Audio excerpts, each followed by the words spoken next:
Next हम करते हैं बुद्धिज़्म। अब बुद्धिज़्म पे भी सवाल काफ़ी कॉम्प्लिकेटेड आ रहे हैं।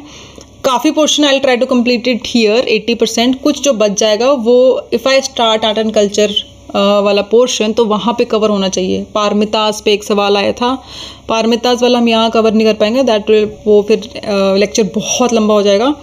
तो 80 to 90% आई ट्राई की कवर हो जाए, साथ साथ मैं आपको बताती जाऊँगी। Buddhism is a religion and a philosophy. कोई भी रिलीजन, कोई भी धर्म एक फिलॉसफी, एक विचार से ही शुरू होता है। एक विचार जो कि उस टाइम की सोसाइटी के विचार से रेडिकल होता है, अलग होता है, तभी एक नए धर्म की शुरुआत होती है। फिर वो फिलॉसफी बनती है, फिर एक बंदा जो होता है जो उसको लीड करता है वो उस फिलॉसफी का प्रचार करता है कि हाँ भाई ये प्रॉब्लम है सोसाइटी में, ये एक नई फिलॉसफी मैं बोलता हूँ कि ये सही है। फिर उसके फॉलोअर्स, बिलीवर्स बनते हैं, तब जाके एक धर्म की शुरुआत होती है। तो रिलीजन, बुद्धिज्म था एक रिलीजन और एक philosophy which comprises a variety of beliefs, traditions, practices. ठीक है। Life of Buddha. अब Gautam Buddha, when he was born, Buddha was born, उनका नाम था गौतम बुद्ध, सॉरी उनका नाम था सिद्धार्थ। बट उनकी जो माँ थी वो उनको बर्थ देने के कुछ दिन बाद ही उनकी मृत्यु हो गई थी। तो फिर उनको जिन्होंने पाला था, गौतमी ने पाला था, एंड फिर जो पालने वाली माँ होती है उसके बेसिस पे इनको गौतम बोला गया, गौतम बुद्ध। पहले इनका नाम था Siddhartha when he was born as a prince. पढ़ लेते हैं। तो Gautam Buddha was born as Siddhartha. 563 BC में इनका जन्म होता है ऑन वैशाख पूर्णिमा डे, पूर्णमासी वाले दिन, इन अ शाक्य। अब ये भी क्षत्रिय फैमिली के थे, शाक्य। शाक्य भी आपका उधर वैशाली के आसपास ही आता है।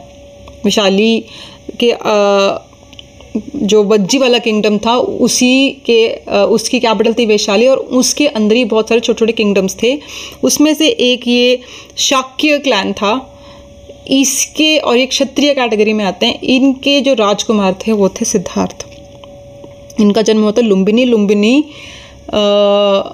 नेपाल में है and it is near Kapilavastu in Nepal. आप काठमांडू लैंड करते हो उसके बिल्कुल कुछ आधे घंटे, शायद आधे एक घंटे दूर लुम्बिनी पड़ता है। From Mauryan empire, Ashoka's Rummindei pillar inscription. अब इनके बारे में हमें ज़्यादातर ज्ञान कहाँ से हुआ? तो अशोक जो थे, अशोक ने बुद्धिज़्म का प्रचार किया था बाद में। पहले बहुत लड़ाइयाँ लड़ी, फिर जो वो पीस का प्रचार करने लगे थे, शांति का प्रचार, तो उन्होंने बुद्ध की बहुत रिलीजन बहुत स्प्रेड किया था। तो उनकी एक इंस्क्रिप्शन थी एक पिलर पे, रुमिनदेई पिलर इंस्क्रिप्शन इसका नाम है। एंड इसमें लिखा गया है कि Lumbini is the birth place of Buddha. तो यहाँ से हमें कंफर्मेशन मिलती है कि बुद्ध का जन्म लुम्बिनी में हुआ था। ये आप रुमिनदेई पिलर इंस्क्रिप्शन वर्ड जो कि अशोका के टाइम पे था, ये याद रखें। अब Buddha was also known as Shakya, क्योंकि शाक्य क्लैन के थे, शाक्य मुनि और तथागत। उनके फादर का नाम था सुदोधन। अब वर्धमान महावीर के फादर का नाम था सिद्धार्थ, यहाँ पे इनके फादर का नाम है सुदोधन।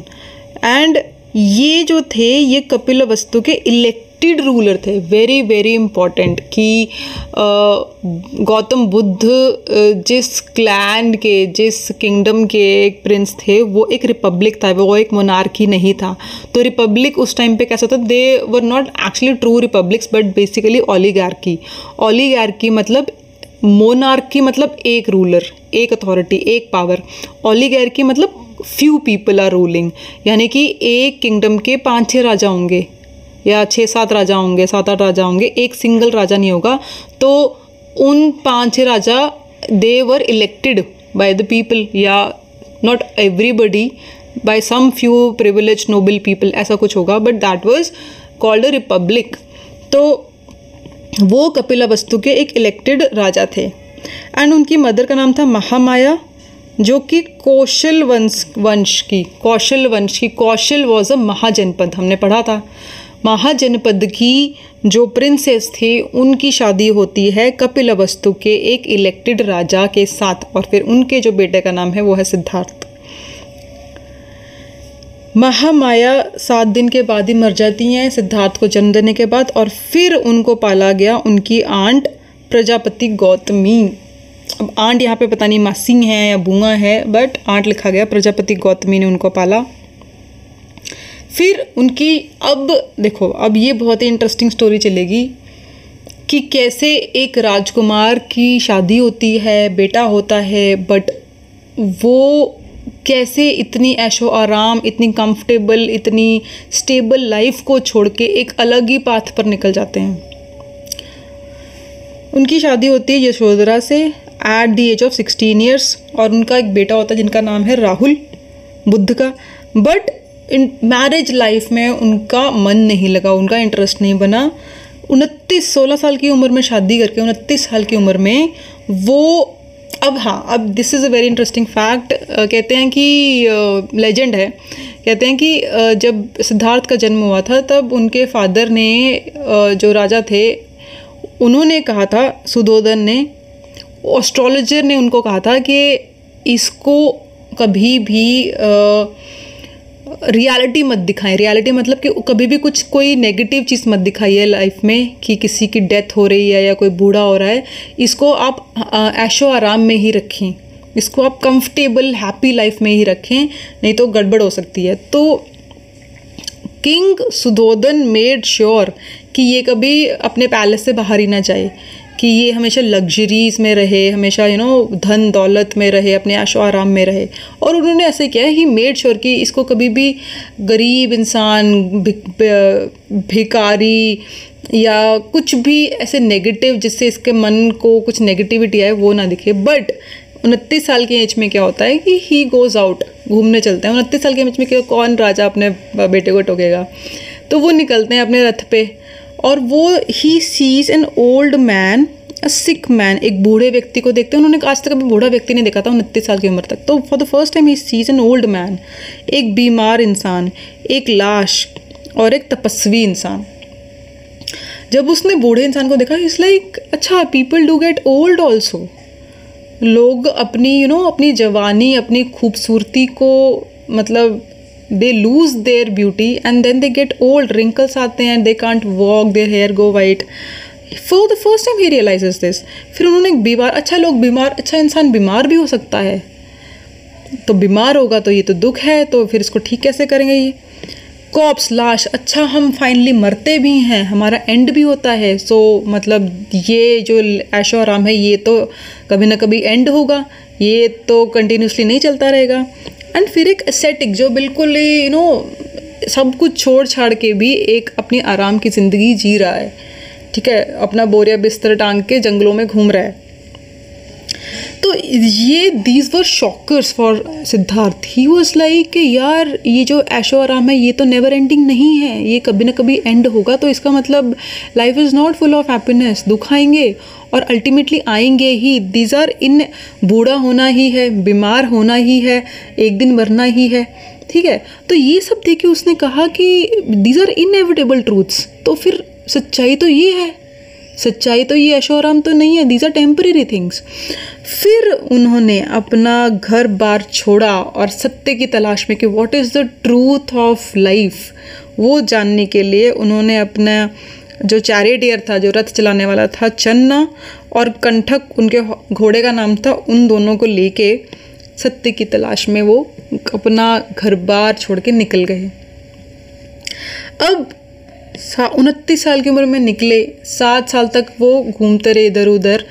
तो 36 साल की उम्र में, या 6 होना चाहिए, फिर दे अटेंड नॉलेज। अब घूम रहे हैं इधर उस सत्य की तलाश में, कुछ समझ नहीं आ रहा है। अल्टीमेटली जब उनको ज्ञान हुआ, वो इवेंट क्या था? वो इवेंट ये था कि वो बोध गया गए।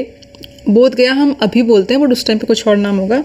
बोध गया में 35 साल की उम्र में वो पीपल के पेड़ के नीचे 49 डेज तक बैठे थे, और वो बिल्कुल हिले नहीं, कुछ खाया नहीं, एक ही जगह बैठे हैं, कोई वॉशरूम नहीं, मतलब कोई नेचर्स कॉल नहीं है, बस उस पेड़ के नीचे 49 डेज लगातार बैठे हैं वो।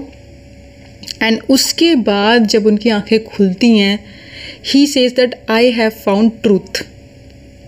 मुझे जीवन का सार, जीवन की सच्चाई पता चल गई है। And that is the state when he was called enlightened, कि अब इनको ज्ञान हो गया है। फिर जब ये ज्ञान उनको प्राप्त हुआ, क्या था ये ज्ञान? 49 डेज और 7 साल की स्ट्रगल के बाद क्या ज्ञान था? ये ही बुद्ध धर्म की जो फिलॉसफी है वही हम आगे पढ़ेंगे। हाउ ही टॉक्स अबाउट अष्टांगिक मार्ग, हाउ ही टॉक्स अबाउट मध्यम मार्ग, हाउ क्या क्या डॉक्ट्राइन्स वो आगे बोलेंगे। वो यही एनलाइटनमेंट के बाद ही वो फिर अपने what do you call sermons देने शुरू करते हैं, अपने उपदेश देने शुरू करते हैं। तो इनिशियली तो क्या हुआ कि ही मेडिटेटेड विद अलार कालम। ये कुछ नाम हैं, कुछ लोगों के साथ ये मिलके मेडिटेशन करते थे, बट सब इनका साथ छोड़ गए थे, कोई इनके साथ टिका नहीं, कोई इनको अच्छा पार्टनर नहीं मिला। And they left for Sarnath, ठीक है।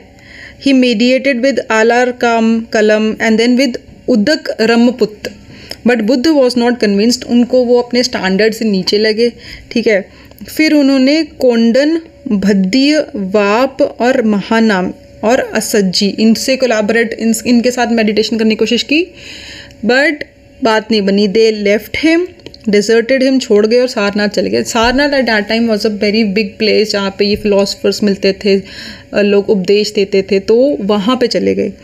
फिर बुद्ध जो थे दे मूव टुवर्ड्स सेनानी विलेज। वहाँ पे अब सुजाता नाम की एक लो कास्ट गर्ल ने उनको खीर खिलाई थी। Now this is a very interesting story कि इससे पहले ये जो खीर खाने वाला इवेंट है, इससे पहले बुद्ध की जब एनलाइटनमेंट होती है तो he starts practicing extreme life. पानी नहीं पीना है, फास्टिंग करनी है, बिल्कुल तपस्वी वाली, बिल्कुल कठोर जिंदगी, ठीक है। जंगलों में रहना है, ज़मीन पे सोना है, किसी से भीख मांग के खाना है, कुछ पोजेस नहीं करना, कोई कमाई नहीं, कुछ नहीं। बट उनकी ना फिर हेल्थ बहुत वीक हो गई, बहुत ज़्यादा वीक, मतलब he could not even walk. इतने कमज़ोर हो गए वो कि चलने में दिक्कत होने लग गई, सांस लेने में दिक्कत। तो होता क्या है कि वो जाते जाते ना फिर जब यहाँ पहुँचते हैं सेनानी विलेज में, तो सुजाता जो होती है एक लड़की, वो उसकी हालत पर उसको तरस आ जाता है, बुद्ध की हालत पे। एंड देन शी सेज कि वो देख के बोलती हैं कि यार इनको कुछ तो मुझे खिलाना पड़ेगा। तो वो खीर वीर बना के उनको खिलाती हैं and he eats it and he for the first time in so many days, या उनको लगता है कि यार एक्सट्रीम ज़िंदगी में क्यों जी रहा हूँ, मतलब खाना मेरी बॉडी की एक बेसिक नीड है, तो मुझे एक एक्सट्रीम लाइफस्टाइल लेके क्या मिला? I became week, I could not even think. मैं क्या ही डिस्कशंस करूँ, क्या ही फिलोसफीज लेके आऊँ, क्या ही दुनिया का सच जानूँ, जब मैं अपने शरीर को जीवित नहीं रख पा रहा हूँ। एंड फिर उन्होंने जब खीर खाई और उनको लगा कि यार kheer is tasty and now I feel more alive, I can walk, मतलब मेरे को आँखें दिख रही हैं, आँखें खुल रही हैं, I am active, that I can live a normal life. तब उन्होंने मध्यम मार्ग की जो थ्योरी है इनकी वो लेके आए कि do not live a life of extremity, ना ही ज़्यादा ऐशो आराम जो वो पहले छोड़ के आए थे, और ना ही एक्सट्रीम तपस्वी एसेटिक लाइफ जो वो अब जीने लग गए थे कि कुछ खाना नहीं है, जंगलों में घूमना है फ़कीर की तरह।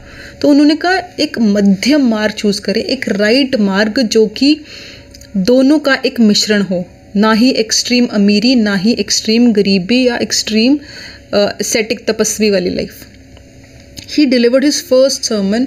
अब ये मध्यम मार्ग को कैसे अचीव करना है उसके लिए वो लेके आएंगे अष्टांगिक मार्ग की 8 नोबल ट्रूथ्स हैं, इसको फॉलो करोगे then you have the right conduct, right speech, right narrative, ये सब होगा, तब जाके आपका एक मध्यम मार्ग बनेगा जो एक्सट्रीमिटी से आपको दूर रखेगा, एक मीडियम नॉर्मल लाइफ।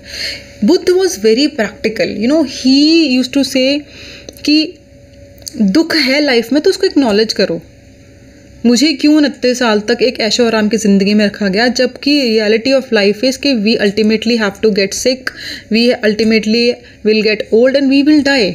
तो accept the realities of life. उनकी थ्योरी बहुत प्रैक्टिकल थी, he was a very pragmatic guy कि जो दुख है लाइफ में उसको एक्नॉलेज करो, उससे दूर मत भागो, दुख तो आना ही है, इनेविटेबल है।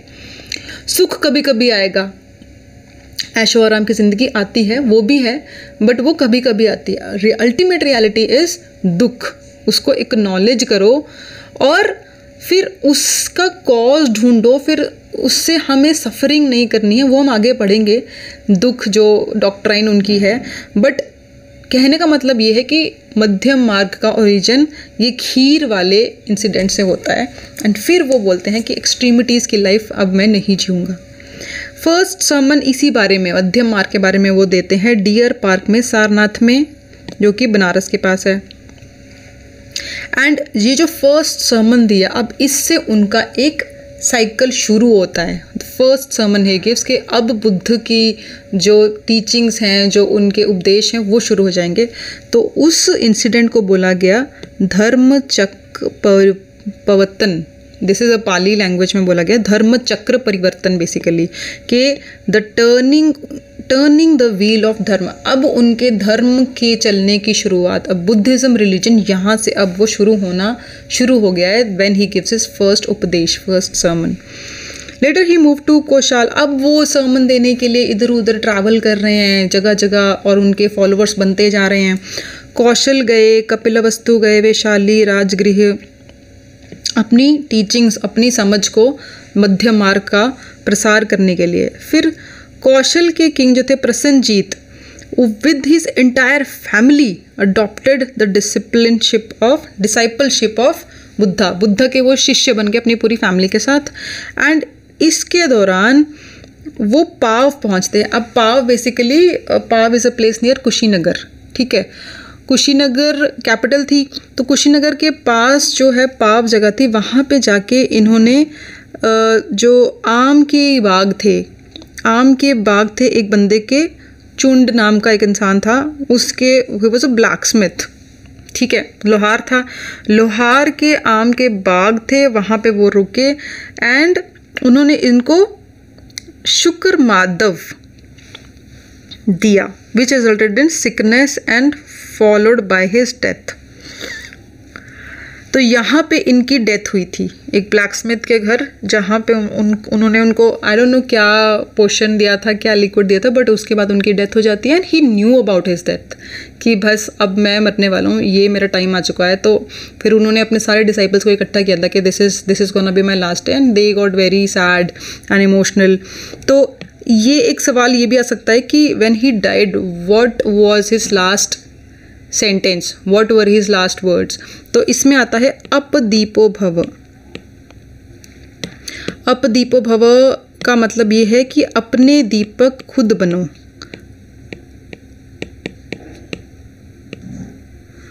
अपने दीपक खुद बनो कि मैं जो मध्यम मार्ग का प्रसार कर रहा हूँ, this is just me showing you the direction. चलना आपको खुद है, अपने दीपक, अपने को मार्ग आपने खुद दिखाना है, अपने ज्योति, अपना प्रकाश आपने खुद बनना है। This was a very deep thinking कि अगर आप सोसाइटी की बात करते हो तो आप सोसाइटी के रूल्स के अकॉर्डिंग चलने के लिए पैदा नहीं हुए हो, ठीक है। आपके खुद की समझ है, आपके खुद की एक्सपीरियंसेस हैं, उसके बेसिस पे you can also change some parts of the society and contribute to it. Maybe it will help the next generations. तो आप अपने दीपक खुद बने, आप अपनी अंडरस्टैंडिंग, अपनी एक थ्योरी का प्रसार करें and have an impact on the society before society creates an impact on you. कुछ चीज़ें सोसाइटी की आप एक्सेप्ट कर सकते हो, but you don't have to accept 100% of what is going on in society. अपने दीपक खुद बने। Then he passed away yes at the age of 30, 483 BC में वो चले जाते हैं कुशीनगर में, कुशीनगर के पास इनफैक्ट पाव जगह पे, ठीक है। एंड इस इवेंट को बोला गया है, अब जब उन्होंने फर्स्ट समन दिया उस इवेंट को बोला गया था धर्म चक्र परिवर्तन। व्हेन ही डाइज, उसको डेथ नहीं बोलते, उसको बोलते हैं महापरिनिर्वाण। महापरिनिर्वाण मतलब, देखो निर्वाण मतलब क्या था, निर्वाण मतलब कि आप कर्म और कर्म के फल से और दुनिया के माया जाल से, मोह माया से ऊपर उठ गए। परिनिर्वाण मतलब होता है कि मरने के बाद उनको ये मृत्यु होने के बाद उनको ये निर्वाण प्राप्त हुआ। और महा इसलिए बोला गया because he was treated as god by his disciples, कि महापरिनिर्वाण के उनको फाइनली डेथ के बाद निर्वाण का प्राप्त हुआ है। As far as Buddha's life was concerned, इसके ऊपर कुछ नहीं आएगा इसके बाहर। Some symbols and places related to Buddha's life. अब ये जान लो कि उनकी लाइफ के कुछ कुछ इवेंट्स थे जिनको सेक्रेड बनाने के लिए, जिनको अटमोस्ट इम्पॉर्टेंस देने के लिए उनके कुछ कुछ सिंबल्स रख दिए। तो बर्थ जब हुआ उनको तो सिंबल है लोटस, कमल का फूल खिला है, ठीक है, लोटस एंड बुल।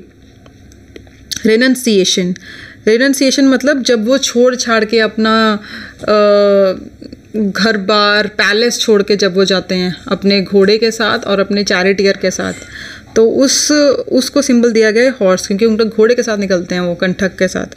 एनलाइटनमेंट जब उनको बोध गया में प्राप्त हुई, बोधि ट्री यानी कि पीपल, एक ट्री पीपल का पेड़ था उसके अंडर, दैट उसको बोधि ट्री का सिंबल दिया गया है। फर्स्ट सर्मन जो सारनाथ में उन्होंने दिया था, धर्मचक्र परिवर्तन, मैं आपको बता चुकी हूँ। एंड निर्वाण, जब उनकी लास्ट महापरिनिर्वाण इनफैक्ट जब उनकी डेथ होती है, तो that is noted by footprints, he dies, only his footprints are left now. अब इनकी डॉक्ट्राइन्स क्या हैं, इनके सिद्धांत क्या हैं? तो अचीव करने, मोक्ष अचीव करना है या निर्वाण अचीव करना है, उसके लिए आपको 4 नोबल ट्रूथ्स हैं। 4 नोबल ट्रूथ्स क्या हैं? फर्स्ट ये बोलते हैं कि what do we need to understand. Nirvana प्राप्त करना है आपको दुनिया में, पहले तो एक्नॉलेज करो, be very pragmatic, be very practical, कि दुख है तो है। अब यूपीएससी में सक्सेस रेट 0.001% है, तो है, ये आप ना जान लें। जेई IIT जेई में 0.01% है, यूपीएससी में 0.001% है, उसका भी 1/10। तो दिस इज़ द रियलिटी। दुख है लाइफ में, बट दुख को आप एक नेगेटिव पर्सपेक्टिव से मत देखें। This is just acknowledging the reality. Life में आपके अच्छे टाइम भी आते हैं, but they come only after a long period of hard work. ठीक है, आप वीकेंड पे पार्टी करते हैं, आप 7 दिन तो पार्टी नहीं करते, आप 6 दिन हार्ड वर्क करने के बाद आप 7वें दिन ब्रेक लेते हो, पार्टी करते हो। ठीक है, जब आप यूपीएससी क्लियर करोगे, IAS बनोगे, तब रैंक आने के बाद जो 2-3 महीने होते हैं अकेडमी ज्वाइन करने से पहले, वही आपका एक अच्छा टाइम होता है जब आपके पास कोई रिस्पॉन्सिबिलिटी नहीं है and everybody is praising you, हार पढ़ रहे हैं, बुलाया जा रहा है, गिफ्ट्स आ रहे हैं। Once your training start, once you become an OT, तब फिर से आपकी एक लर्निंग शुरू हो जाती है, लर्निंग कर्व। तो जो खुशी के पल हैं, जो happiest moments of your life, वो छोटे छोटे इवेंट्स के रूप में आते हैं, बट वो इवेंट्स जो हैं they are embedded in long periods of hard work, long periods of learnings. तो उसको आप एक्नॉलेज करें। फिर the truth, what is the cause of suffering. तो कॉज ऑफ सफरिंग जब इन्होंने बताई है, पहले तो बोला कि दुख को एक्नॉलेज कर लो कि लाइफ में तो दुख तो है। What is the cause? यहाँ पे इन्होंने कॉज ऑफ सफरिंग बोला है इच्छा, डिज़ायर, तमन्ना। ठीक है, कहने का अर्थ ये है कि अगर आप अपनी इच्छा को मार दें तो आपके लाइफ में दुख या सफरिंग ख़त्म हो जाएगी। आप अगर लाइफ में जितने कम, आपको अगर IAS बनना है, IAS इटसेल्फ इज़ एन इच्छा, इट्स अ डिज़ायर, बट इनका कहने का अर्थ ये है कि जितनी कम इच्छाएं हों, या वैसे तो अल्टीमेटली निर्वाण के लिए तो फिर आपको IAS वाली भी छोड़नी पड़ेगी कि लाइफ में कोई भी आपका टारगेट ना हो, कोई भी इच्छा, कोई भी एम ना हो, दैट इज़ अल्टीमेट निर्वाण। बट अगर हम थोड़ा इसको अगेन प्रैक्टिकल लेवल पे सोच के देखें, तो अगर आपको IAS बनना है तो आपको बाकी की इच्छाएं मारनी पड़ेंगी। आप जब IAS की तैयारी कर रहे हो तो आप ये नहीं देख रहे हो कि आप ब्रांडेड कपड़े पहन रहे हो, आप ब्रांडेड वॉच है आपकी, जो कि पहले शायद आपके शौक रहे होंगे जब आप नौकरी करते होंगे या जब आप कॉलेज में होंगे। ठीक है, but once you are in that path, then अगर आपकी हॉबीज़ थी गाना गाना, वो सब छूटती हैं, वो छूट जाती हैं काफ़ी हद तक। वो आप तभी मेंस के एग्ज़ाम के बाद ही आपको कुछ टाइम मिलता है, प्रीलिम्स के 5-6 महीने पहले। तो किसी एक इच्छा को पूरा करने के लिए, IAS बनने के लिए आपको बाकी इच्छाओं को मारना पड़ता है। बट यहाँ पे हम थोड़ा सा, मैंने आपको रिलेट किया है, बट ये तो अल्टीमेट निर्वाणा की ही बात कर रहे हैं कि भाई कोई इच्छा मत रखो लाइफ में, जो कोई इच्छा ही नहीं होगी तो आप उस कर्म और कर्म के फल के बंधन में नहीं बंधोगे। पढ़ूंगा तब जाके रैंक आएगा, तो दुख भी नहीं होगा। ठीक है, फिर ये बोलते हैं कि एंड ऑफ सफरिंग। अब व्हाट इज, अगेन वही and of suffering, cause of suffering is इच्छा, एंड ऑफ सफरिंग है कि इच्छा को दबा दें, इच्छा रूपी जो आपका दिया है उसको बुझा दें, ये उन्होंने बोला था।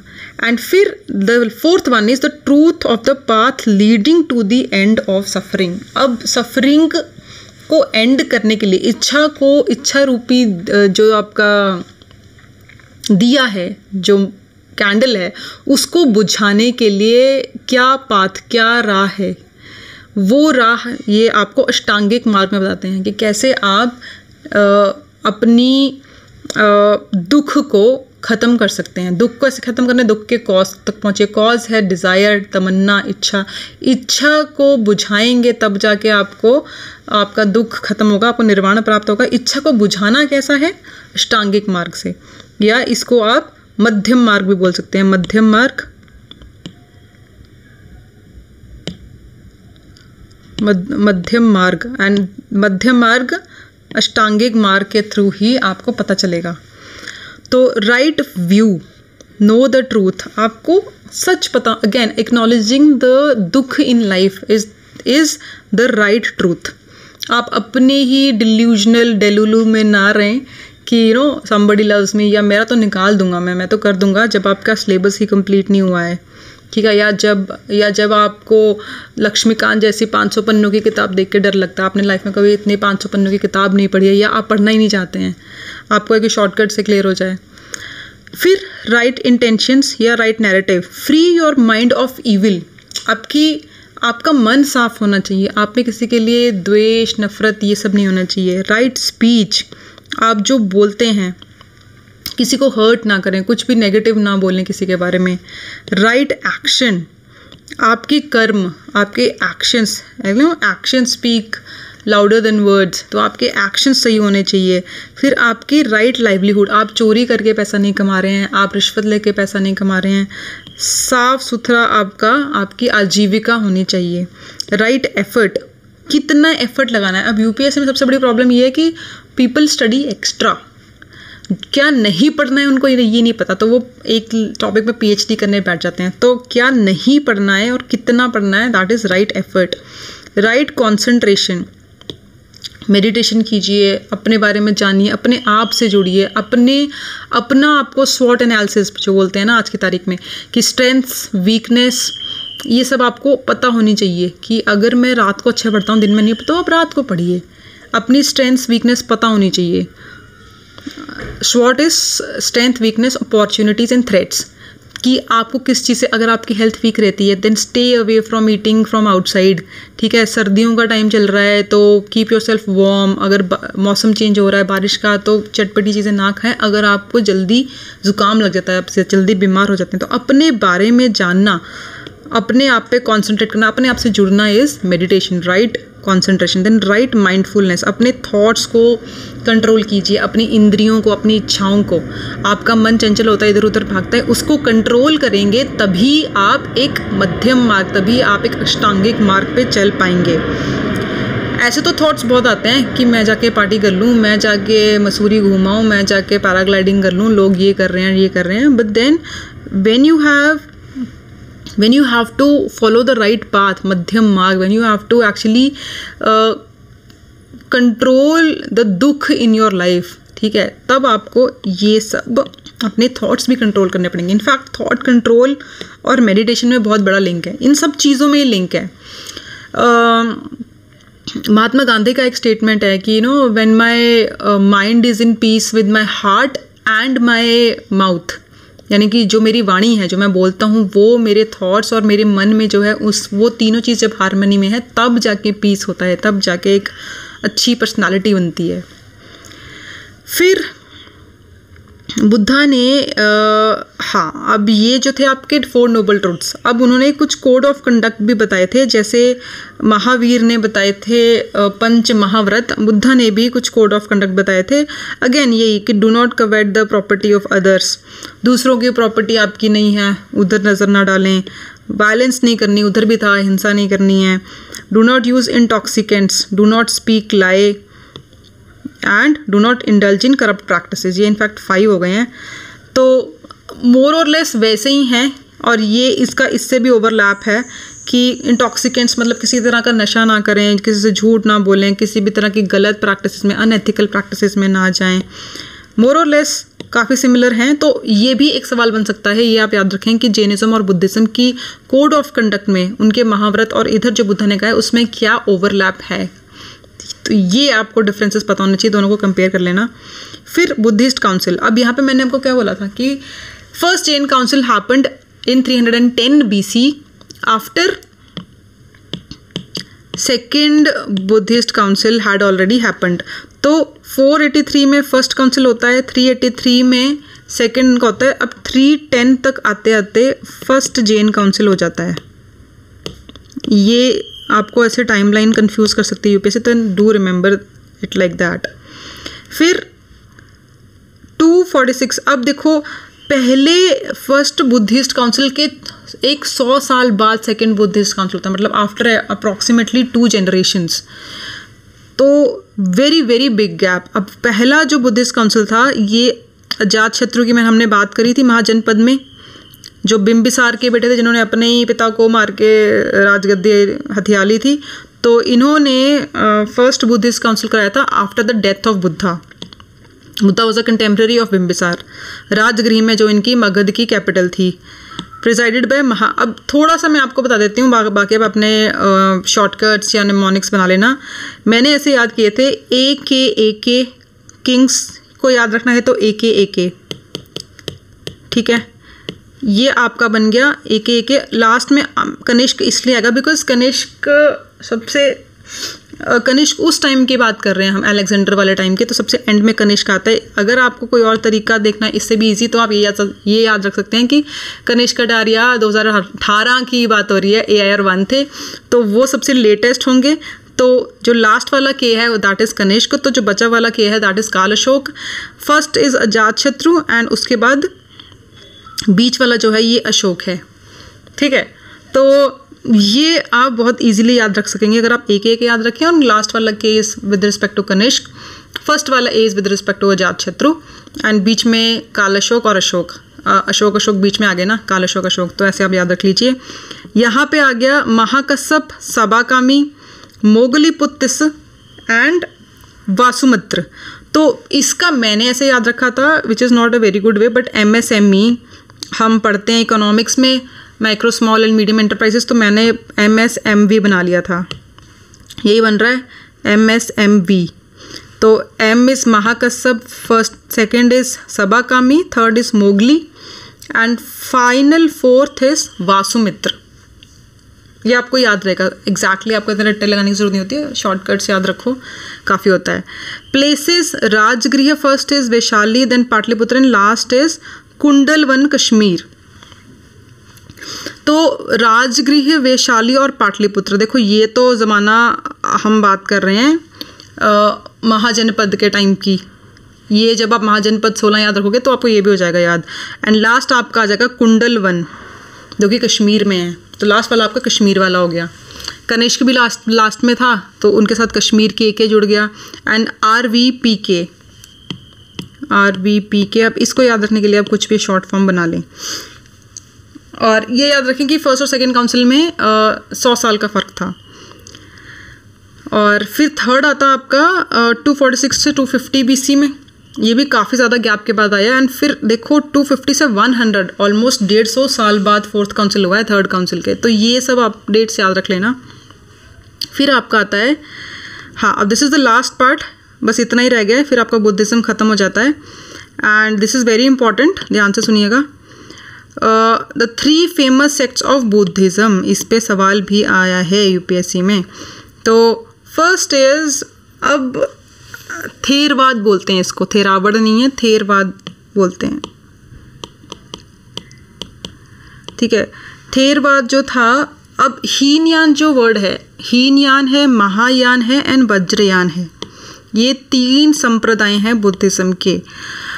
हीनयान के अंडर 18 स्कूल्स हैं एक्चुअली, इस संप्रदाय के अंदर 18 स्कूल्स ऑफ थॉट हैं, यानी कि 18 फिलॉसफीज़ हैं, 18 तरह के दर्शन हैं, दर्शन शास्त्र।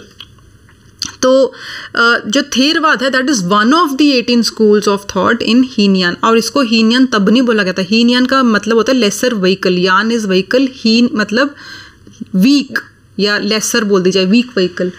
महायान इज़ बिगर व्हीकल, महा स्ट्रॉन्ग। तो ये जो नाम पड़ा है ये महायान के आने के बाद पुराने वाले को फिर उन्होंने बोल दिया तू हीनयान है, ये महायान है। और थेरवाद जो है, this is the doctrine of the elders. Basically जब बुद्धिज़्म नया नया शुरू हुआ ना, तब थेरवाद से शुरू हुआ और बहुत सारे फिर इसके साथ और भी स्कूल्स आते गए। तो टोटली 18 स्कूल्स ऑफ थॉट थे, जिनको हम ऑर्थोडॉक्स भी बोलते हैं। ऑर्थोडॉक्स मतलब जिसने शुरू किया, जो ओरिजिनल है। इसको आप वैसे मत समझिए ऑर्थोडॉक्स या हेटेरोडॉक्स, जैसे एक किसी कल्चर वाली किताब में नितिन सिंघानिया में लिखा हुआ है कि orthodox mean people who believe in God and heterodox means who don't. No, Jain धर्म बिलीव करता है, ऑल्दो इट्स हेटेरोडॉक्स। उस टाइम पे हेटेरोडॉक्स धर्म में जैन धर्म को कैटेगराइज किया गया है, जैन और बुद्धिज्म को। ये they do believe in God but they keep Jin Tirthankar above God. तो हीनयान को ऑर्थोडॉक्स स्कूल ऑफ थॉट बोलते हैं, महायान को हेटेरोडॉक्स बोलते हैं, बिकॉज ये ओरिजिनल स्कूल ऑफ थॉट है, इसने शुरुआत करी थी एंड ये उसके बाद में आया था। अब इसके अंडर ये 18 स्कूल्स आते हैं, जिसमें मेन आपके थेरवाद है, महासंगिक और सर्वस्तिवाद। इस पे सवाल आया था कि महासंगिक और सर्वस्तिवाद ये महायान में आते हैं कि हीनयान या थेरवाद में आते हैं। तो ये आप याद रखें कि महासंगिक और सर्वस्तिवाद आपका हीनयान में आता है और Theravada is also under Hinayana and total there are 18 schools of thought.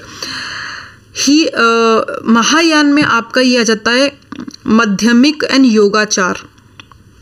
इसकी डिटेल्स आप खुद से पढ़ लेना या फिर मैं आपको एक्स्ट्रा मटेरियल दे दूंगी, otherwise the lecture will go beyond 3-4 घंटे हम पढ़ते रह जाएंगे अगर हम योगाचार की डिस्कशन करने लगे।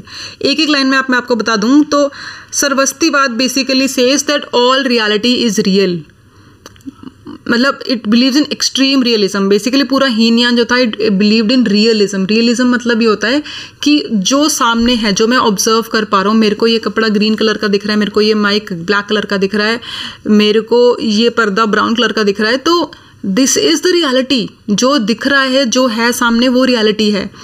बट योगाचार बोलते हैं, योगाचार सेज कि इट बिलीव्स इन, या पूरा जो महायान है that believes in idealism. Idealism मतलब कि everything is in the mind.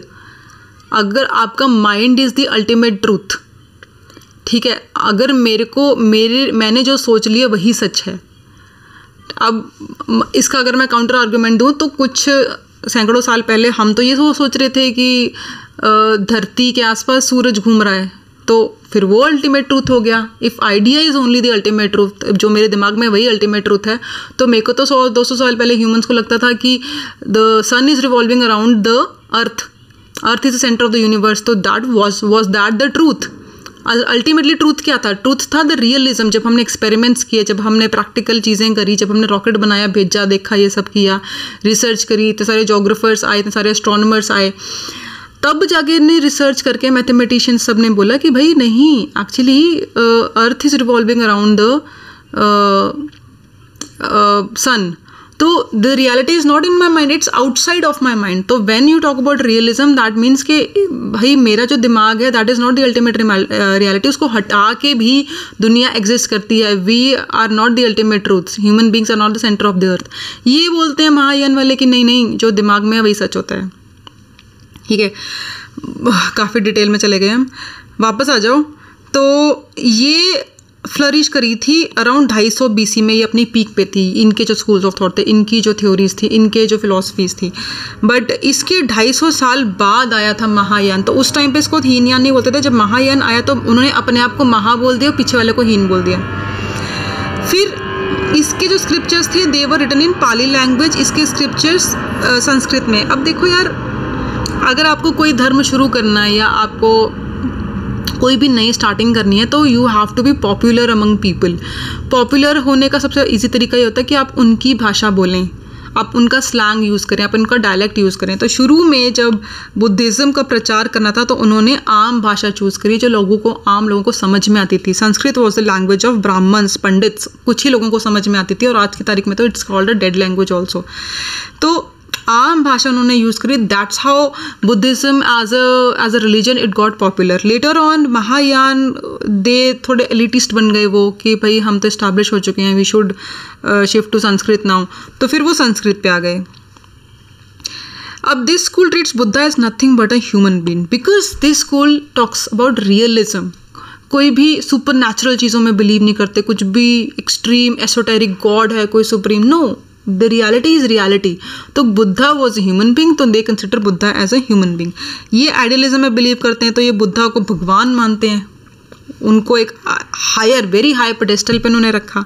And Hinayana वाले they do not believe in idol worship, मूर्ति पूजा में वो बिलीव नहीं करते हैं। एंड ये लोग जो थे Mahayana, they believe in idol worship, इनको आइडल वर्शिप मूर्ति पूजा में दे यूज टू बिलीव।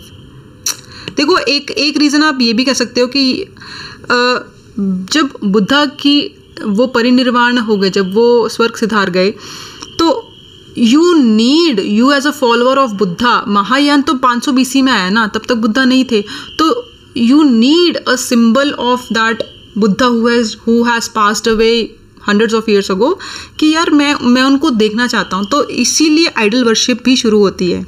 देखो आप भी आपके जब दादा दादी या कोई आपके घर में गुजर जाता है, then you keep their symbols, keep their memories with you, उनकी फ़ोटो अपने साथ रखते हो, या उनके कपड़े अपने साथ रखते हो, उनकी घड़ी अपने साथ रखते हो, उनकी शॉल अपने साथ रखते हो।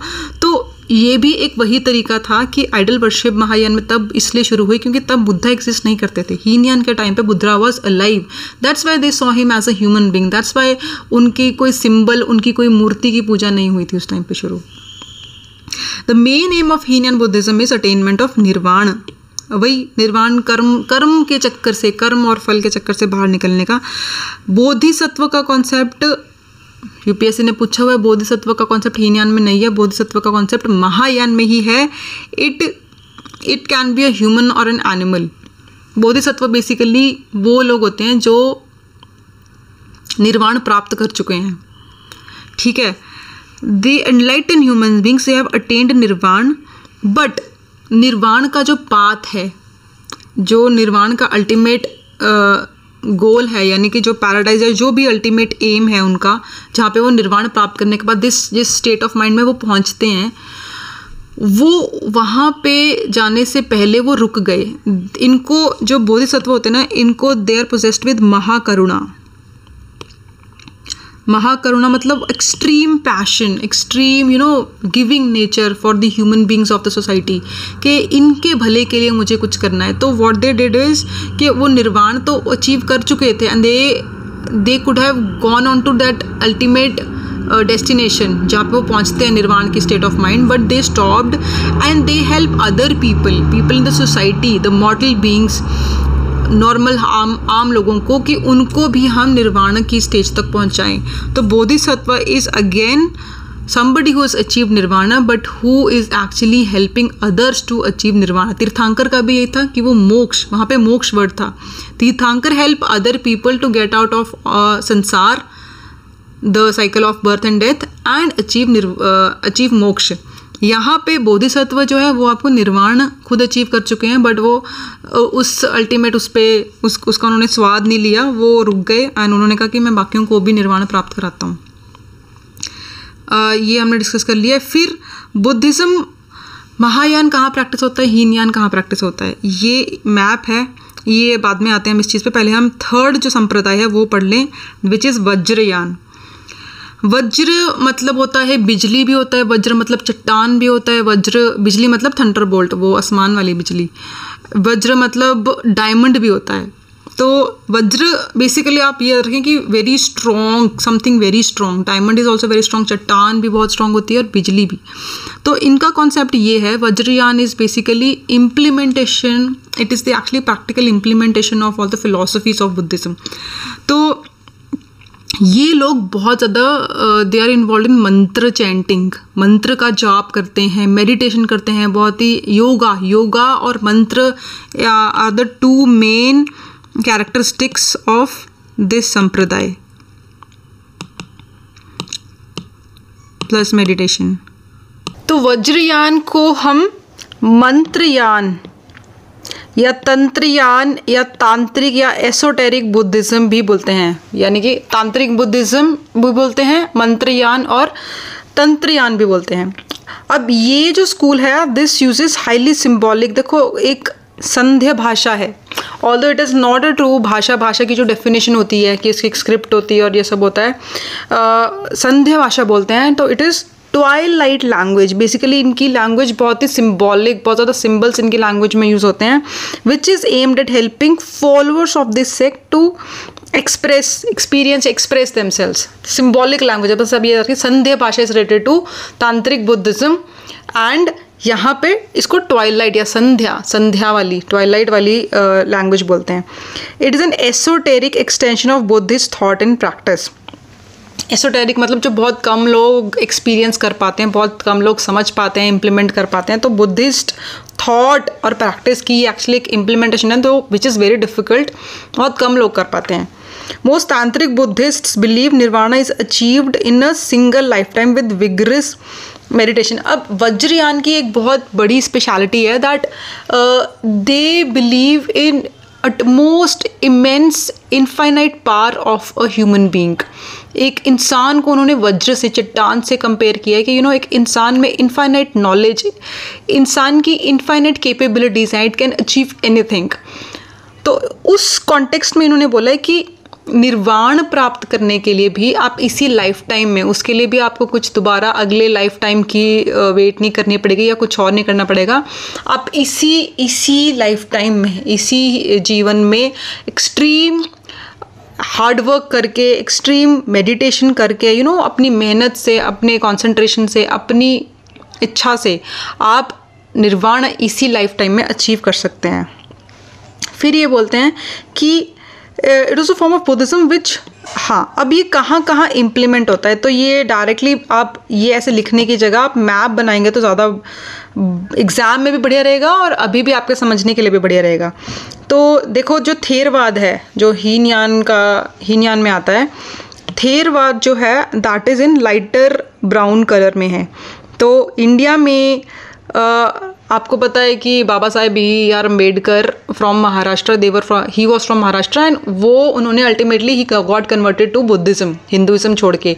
तो उनकी जो फ़ैन फॉलोइंग थी महाराष्ट्र में, उनके मरणोपरांत उन्होंने भी बुद्धिज़्म बहुत वहाँ पे फैला। तो महाराष्ट्र सबसे ज़्यादा अगर कहीं बुद्धिज़्म इंडिया में फैला हुआ था दैट इज़ इन महाराष्ट्र। तो थेरवाद बुद्धिज़्म है जो इंडिया में जो फॉलो होता है, एंड श्रीलंका में भी थेरवाद फॉलो हो रहा है। फिर ये जो साउथ ईस्ट एशिया है, ये कौन सा एरिया हो गया? दिस इज़ योर थाईलैंड वाला area, this is Thailand, this is Myanmar, ये लाओस, कंबोडिया आ जाते हैं यहाँ पे। यहाँ ये जो एरिया है, यहाँ पे थेरवाद बुद्धिज़्म जो हीनयान वाला हमने पढ़ा था वो स्प्रेड हुआ। ब्लू वाला एरिया देखो, यहाँ पे ओरिजिन हुआ। तो बुद्धिस्ट जो उनको बोध गया, पीपल के पेड़ के नीचे उनको एनलाइटनमेंट प्राप्त हुआ, फिर धर्म चक्र परिवर्तन जो उन्होंने सारनाथ में दिया, तो ये एरिया हमारा बिहार वाला आ जाता है, यहाँ से ओरिजिनेट होता है। फर्स्ट जो वर्जन था थेरवाद वो श्रीलंका और महाराष्ट्र में पाया जाता है एंड साउथ ईस्ट एशिया, जो which are the nearest most places to Bihar.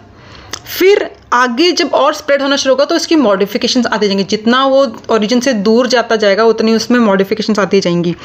Mahayana Buddhism Tibet में फॉलो होता है, तिब्बत, नेपाल, चाइना एंड ये मंगोलिया आ गया। यहाँ पे आपका हो रहा है महायान तिब्बतन बुद्धिज़्म। फिर महायान के दो रूप हैं, महायान जो चाइनीज़ जापानीज़ वाला है, तो चाइना इधर वाले में थोड़ा अलग है, ये वाला में चाइना और जापान और कोरिया, यहाँ पे भी महायान ही फॉलो होता है। आपको महायान के दो वर्जन्स याद रखने की ज़रूरत नहीं है, आप इनको कोलैबोरेट करके भी बोल सकते हैं कि ये इकट्ठा इस एरिया में हमारा महायान बुद्धिज़्म फॉलो होता है।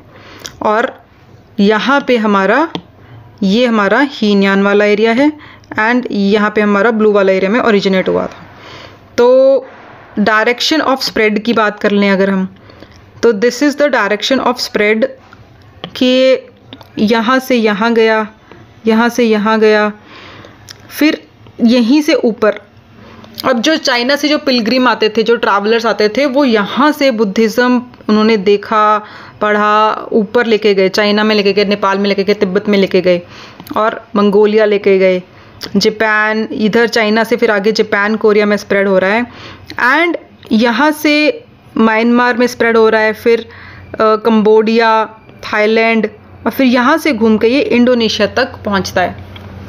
तो जस्ट रिमेंबर हीनयान, महायान और ओरिजिन, और इंडिया में कौन से वाला फॉलो होता है, इंडिया में इस थेरवाड़।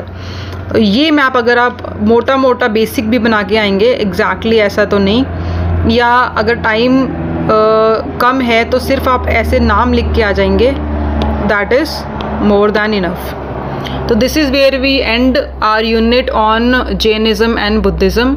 नेक्स्ट चैप्टर में हम पढ़ेंगे मौर्यन एम्पायर के बारे में, मौर्य वंश के बारे में। Thank you.